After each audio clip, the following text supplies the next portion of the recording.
Vous nous suivez à travers le monde entier. Nous, c'est la radio communautaire Maendeleo Bunia. Voici votre grande édition qui commence par le titre.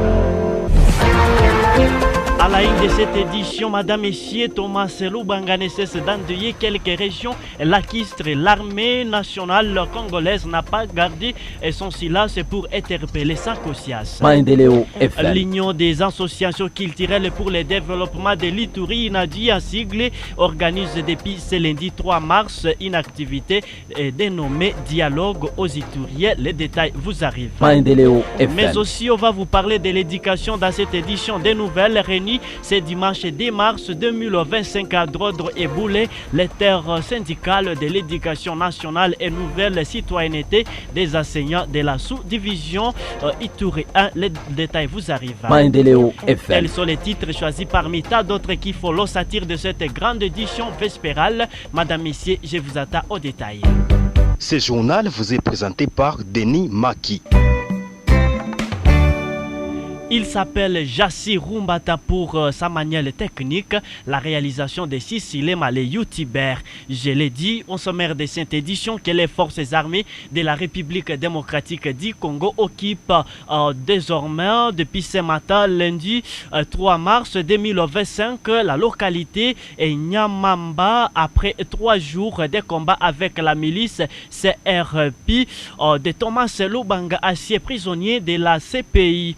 Dans tous les jours des localités lacustres sont également passées sous contrôle de l'armée régulière. Les opérations militaires de neutralisation contre le mouvement CRP allié au MV3 RDC se poursuivent dans la zone. Nous demandons ici à Thomas Lubanga et sa bande de déposer les armes sans aucune condition avis de donner la chance à la paix.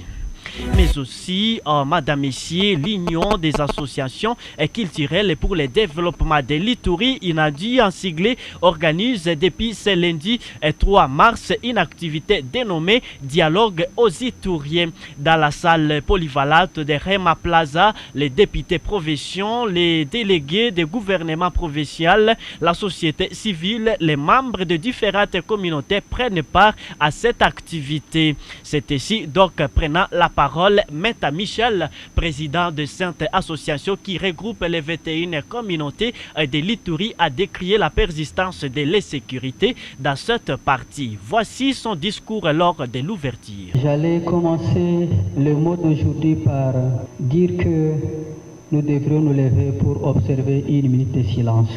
Merci modérateur, parce que on s'est déjà levé, mais néanmoins nous gardons une mémoire pieuse vis-à-vis de nos frères, de nos sœurs, de militaires et de policiers massacrés et tombés par ces hors-la-loi qui continuent à s'aimer la terreur dans notre chère province de l'Ituri. Nous rendons grâce à Dieu, le maître du temps et des circonstances, pour avoir permis ces pourparlers entre Ituriens se tiennent à ces lieux et aujourd'hui. Nous tenons également à remercier l'autorité provinciale, son Excellence Monsieur le gouverneur de la province de l'Ituri, pour avoir accepté que cette assise entre les Ituriens ait lieu à cette date, mais aussi de son accompagnement. Sinon, il aurait demandé que l'activité n'ait pas lieu. Nous tenons à remercier tous les députés nationaux, provinciaux et les bureaux de caucus de parlementaires de l'Ituri pour avoir accepté de s'engager à côté de leur communauté pour qu'ensemble nous puissions chercher la paix dans notre province de l'Ituri. Une paix que nous avons perdue, ça fait 7 ans.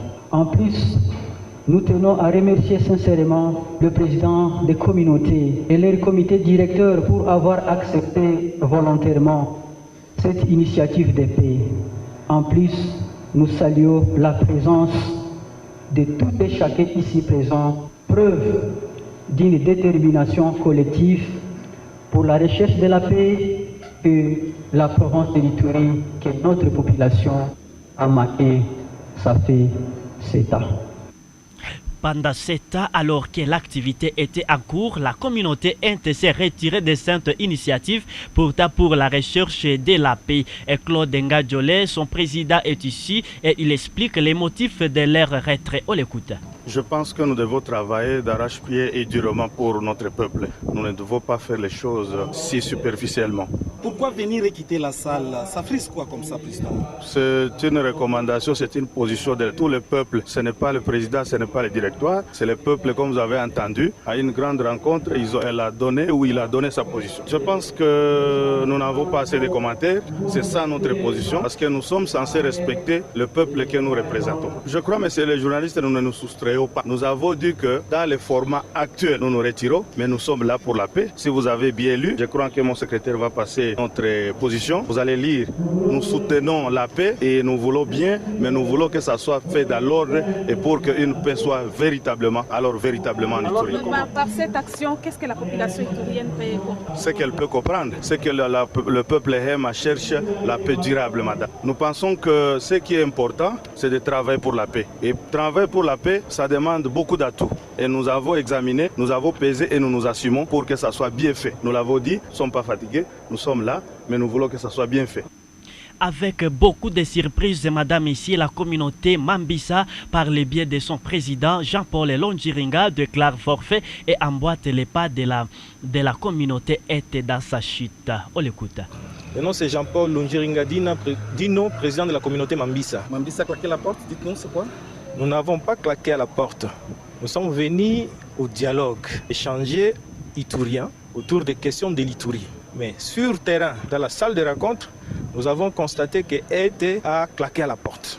ET n'est pas prêt pour les dialogues. Pourtant, un dialogue convoqué entre Hema et Lendu. Nous nous étions repêchés pour les accompagner. Mais ET n'était pas là. Nous avons estimé que notre présence ne servirait à rien. C'est un passe-temps. Parce que le dialogue est d'abord Hema, Lendu. Et si nous sommes là, c'est juste pour témoignage, pour les accompagner. Parce que le problème, c'est plus entre les deux communautés. Alors maintenant que ET n'est pas là, il n'y a plus de dialogue. Voilà pourquoi nous avons estimé que ça ne sert à rien de rester dans la salle, qu'à la prochaine, nous sommes disposés à dialoguer et à parler des problèmes ituriens.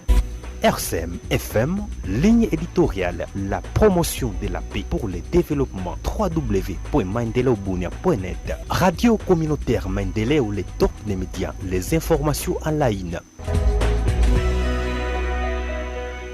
C'est lundi matin vers 6h, il y a eu un échange de tirs entre les FARDC et les Wazalendo à Makoumon, chef-lieu des groupements Bangolais, à une dizaine de kilomètres de Biakato, dans la chefferie et de Babila Babombi. 3 Wazalendo sautillés et jusque-là, la cause principale des altérations n'est pas encore connue. Voici Maître Jospé et Palo Kumboa qui donnent plus de détails dans cet élément. Aujourd'hui matin vers 6h, il y a eu accrochage entre FARDC et Wazalendo à Makoumon, dans le groupement Bangolais, à une dizaine de kilomètres de Biakato, le chef-lieu de la chefferie de Babila Babombi. Ces accrochages ont pris 1 heure et le bilan provisoire fait état de 3 personnes tuées du côté Wazalendo. Et la cause principale de ces accrochages n'est pas encore connue. Mais à notre niveau, nous estimons que la raison d'être de ces Wazalendo dans le groupement Bangolais n'est plus là parce que depuis octobre de l'année passée, aucune présence des ADF n'a été signalée dans la région là. Et ces Wazalendo sont restés là seulement en train d'ériger des barrières et tracasser la population. Voilà ce qui serait à la base de ces accrochages entre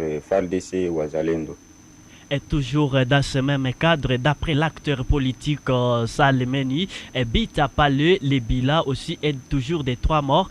Cependant, alors, il condamne cet acte et appelle les Wazalendo en général et aussi les FARDC de parler le même langage. Madame, Messieurs, on l'écoute. Ma communication s'adresse principalement dans les groupements Babila Bangole. Ici, nous sommes dans la chefferie de Babila Babombi, dans le territoire de Mambasa. Il y a eu la présence de l'affrontement entre le Wazalendo et notre force nationale dénommée FARDC. Dans le dit affrontement, il y a la présence de pertes de vies humaines dans les côtés de Wazalendo. Le bilan s'adresse au cas de 3 morts dans les côtés de Wazalendo. C'est pourquoi nous, en tant qu'acteurs politiques, nous condamnons cet acte dans le sens que notre partie est de la République démocratique du Congo est vraiment attaquée par les rebelles MV3. Nous voulons appeler notre force nationale, FARDC Wazalendo, d'être ensemble afin que nous affrontions ensemble la force qui vient de l'étranger, la force ici de MV3 qui est coordonnée par Corneille Nangaa. Par l'occasion, nous voulons interpeller tous les Wazalendo qui sont dans les territoires de Mambasa d'être aux mêmes lignes,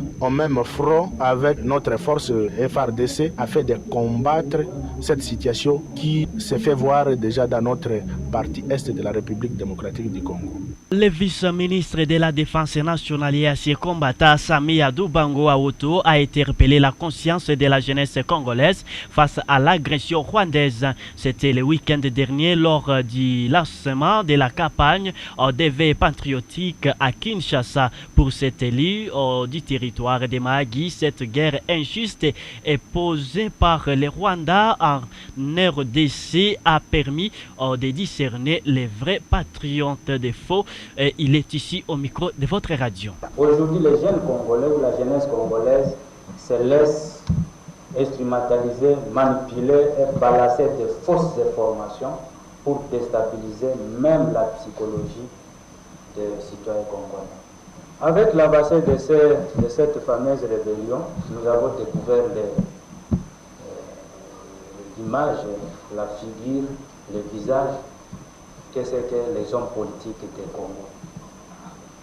Ils pensaient que Kinshasa va tomber et que le régime partira. Ils commençaient à négocier leur départ de Kinshasa pour rentrer à l'Est. Si jamais l'Est sera balkanisé, ils devraient se positionner dignement. Madame, ici, l'entrée des troupes ougandaises à Vian-Ituri, les territoires de Mahagi, ce samedi 1er mars, s'inscrit régulièrement dans le cadre de la mutualisation des forces de deux pays contre les groupes armés locaux et étrangers. Assurance du porte-parole de l'armée à Ituri, le lieutenant Gilles Ngongo. Par ailleurs, il évite la population à vaquer librement à ses occupations. On l'écoute au micro de la RCM Bunia.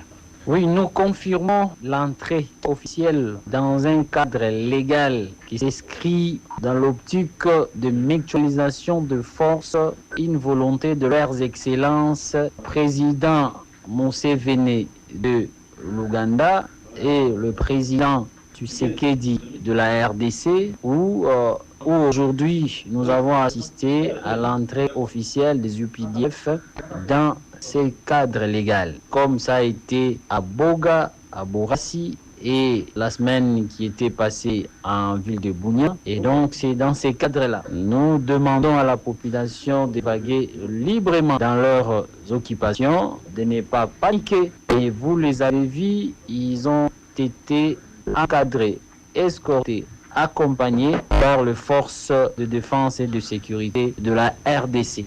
Rien à craindre, c'est dans le même cadre. Le nouveau déploiement des troupes ougandaises à province de l'Ituri fait parler jusqu'à présent un habitant en ville de Bunia pour Anecho Baby, coordonnateur de la structure Justice et d'unité pour tous, dit ne pas être d'accord de cet accord qui intervient après la chute de la ville de Goma et celle de Bukavu. C'est confié à la RCM Bunia ce lundi 3 mars 2025. Celui-ci appelle le gouvernement à rompre cet accord. Il est ici au micro de votre radio. Nous avons l'excellence Sami Adubango, un fils de l'Ituri. Nous regrettons pourquoi il ne peut pas dire au président de la République que l'Ouganda est notre ennemi.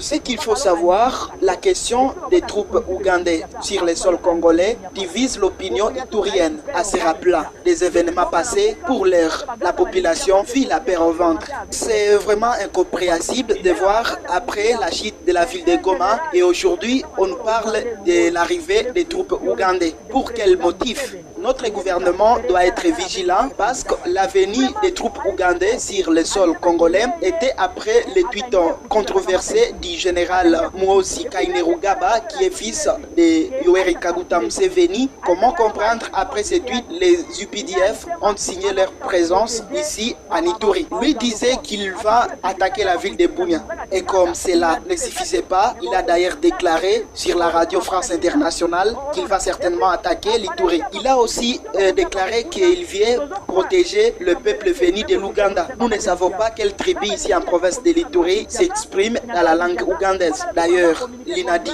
l'a déjà dénoncé. Nous osons croire que même les autorités provinciales n'ont pas été au courant de la mission de ces troupes ougandaises. Pour l'heure, nous attendons les communiqués finaux.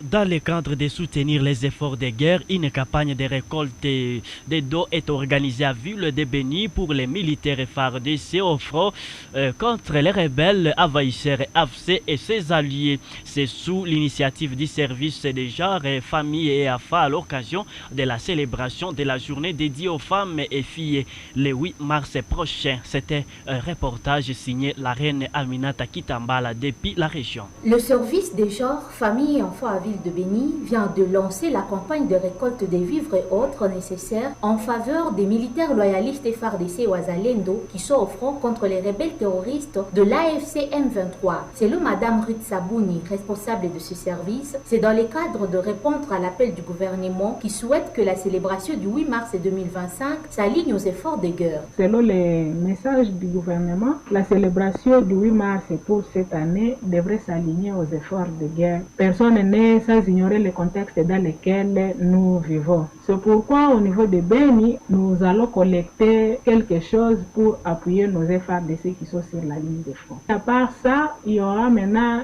les activités de sensibilisation communautaire, mais aussi au travers les différents niveaux financiers de certains partenaires et aussi associations féminines, des séances de capacitation dans le cadre des renforcements de capacités pour ce qui concerne les droits de la femme. En espérant à une paix durable, les femmes de la ville de Béni vont célébrer cette journée habillées en blanc pour montrer au monde le besoin de paix, éclaire Madame Ruth Sabouni. Le culte d'action de grâce qui est prévu, ça sera tenu à la paroisse Saint-Gabriel de Malepe. C'est-à-dire nous sommes en train de demander toutes les femmes possibles, toutes confessions confondues, de se présenter à partir de 9h juste. La tenue qui est recommandée pour la célébration de ce culte, c'est une tenue blanche. Au niveau de Béni, les femmes se sont dit, bon, on a beaucoup souffert, on a vécu trop d'atrocités, mais cette fois-ci nous espérons à une paix durable. L'activité principale après le culte, ça sera la remise de ces dons. Les différentes contributions que les femmes et les hommes vont amener, nous allons les remettre entre les mains des autorités militaires. Notons-le, cette campagne de récolte de dons à faveur des éléments des forces armées loyalistes se passe dans toutes les communes de la ville de Béni, un moyen pour les femmes de montrer leur soutien au gouvernement dans la recherche de la pacification de la province du Nord Kivu. Béni, la reine Aminata Kitambala. Terminons cette édition avec cette information éducative que j'ai soulignée au sommaire de cette édition qui réunit ce dimanche 2 mars 2025 à Drodro et Boulé les terres syndicales de l'éducation nationale et nouvelle citoyenneté des enseignants de la sous-division Ituri 1 décide que le gouvernement paye leurs salaires et délocaliser leur paye de la Caritas Bunia à une autre bac. Suivez un extrait de leur déclaration telle que lue par le président intersyndical de l'ODNU au micro de la RCM Bunia. Nous, enseignants de Djougou 1, réunis ce dimanche 2 mars 2025, respectivement à Boulé et Drodro, vu de nombreuses démarches que nous avons initiées depuis plus de 2 ans auprès du gouvernement central, provincial et la Caritas Bunia pour l'amélioration de nos conditions de vie, vu que tous ces processus jusqu'aujourd'hui n'ont jamais obtenu gain de cause, avons décidé ce qui suit. 1. Au gouvernement congolais de tenir sa promesse dans l'accord de Bibois, car les enseignants non payés sont légion à Djougou 1. De nous payer dans un bref délai de 48 heures nos salaires de 2 mois, janvier et février, pour lesquels nous avons déjà travaillé. De vite songer à délocaliser notre paie de la Caritas Bunia, son partenaire qui ne nous a pas correctement satisfaits. Aux autorités scolaires de nous accompagner dans cette lutte noble, car tous nous sommes victimes de ce traitement inhumain.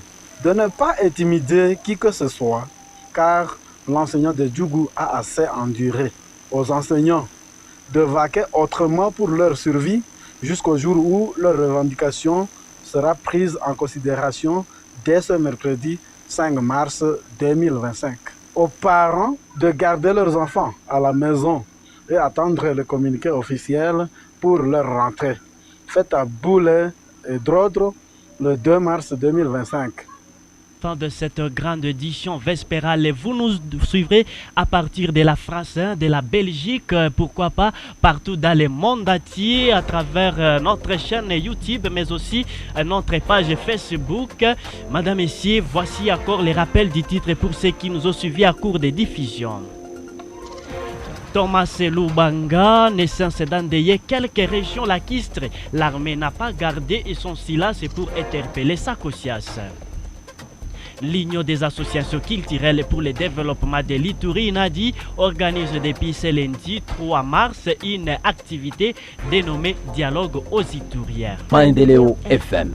Réunis ce dimanche 2 mars 2025 à Drodro et Boulet, l'intersyndicale de l'éducation nationale et nouvelle citoyenneté des enseignants de la sous-division. Maendeleo FM. Quels sont les titres qui ont constitué l'ossature de cette grande édition vespérale? Madame, Messieurs, si vous l'avez aimé, dites également chapeau bas à Denis Maki qui vous l'a présenté. La technicité était de Jassi Rumbata. Aussi merci à Jospé Wajorkim qui a concouru à sa réalisation avec Elias Loïveka. Merci au Sicilema, les youtubeurs. C'est lui-là qui nous aide pour que vous puissiez nous suivre à travers les mondes entiers. Nous sommes sous la direction de Biamungu Kachelewa. J'étais bien Denis Maki. Quant à moi, je vous dis bye bye. On se retrouve très prochainement.